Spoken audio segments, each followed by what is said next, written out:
मैं हूँ, मुझसे बढ़कर कुछ नहीं, मुझसे आगे कोई नहीं। ऐसा ही कुछ पर्वत के विषय में श्री हरिप्रसाद ने कहा है। मैं पर्वत हूँ, मैं ऊपर बढ़ता जाता हूँ, नदियों को देता हूँ जीवन।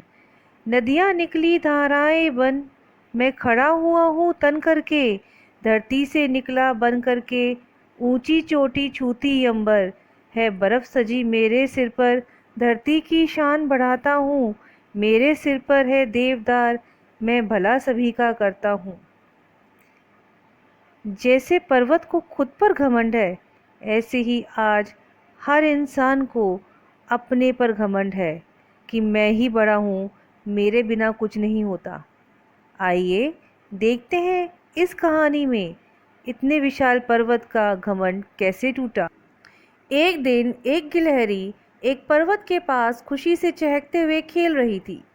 पर्वत की नज़र उस पर पड़ी तो उसने मन में सोचा, इस गिलहरी का छोटा सा शरीर किसी भी काम का नहीं है, फिर भी यह इतनी खुश कैसे रहती है। पर्वत ने गिलहरी को बुलाया और बोला, कितनी छोटी हो तुम, किसी भी काम की नहीं। तुम्हें अपने छोटेपन पर हीन भावना महसूस नहीं होती। पर्वत के शब्द सुनकर गिलहरी को बहुत आश्चर्य हुआ। फिर भी वह विनम्रता से बोली, ठीक है कि मैं आपकी तरह बहुत बड़ी नहीं हूँ, परंतु इसमें क्या नुकसान है, सभी तो आपकी तरह बड़े नहीं हैं। पर्वत ने जवाब दिया, बड़े आकार के बहुत लाभ होते हैं।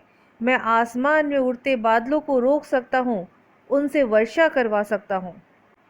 गिलहरी बोली, आप अवश्य ऐसा कर सकते हैं, परंतु कितने ही कार्य ऐसे हैं जो आप नहीं कर सकते।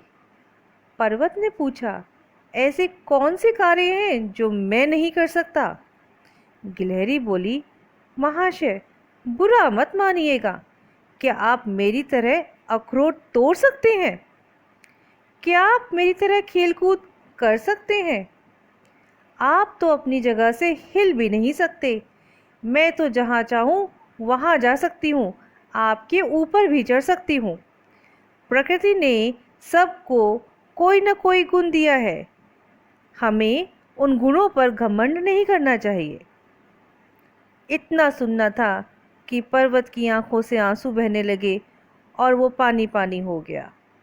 छोटी सी गिलहरी ने उसे बुद्धि में पराजित जो कर दिया था।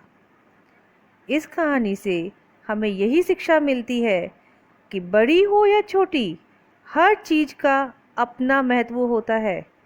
कभी भी किसी को भी खुद से कम नहीं आंकना चाहिए। अपने मैं को कभी तो विराम देना चाहिए, मैं को हम बनाना चाहिए। मैं से दुनिया नहीं है, हम से दुनिया है। इसलिए अपने मैं को त्यागो और हम में जियो।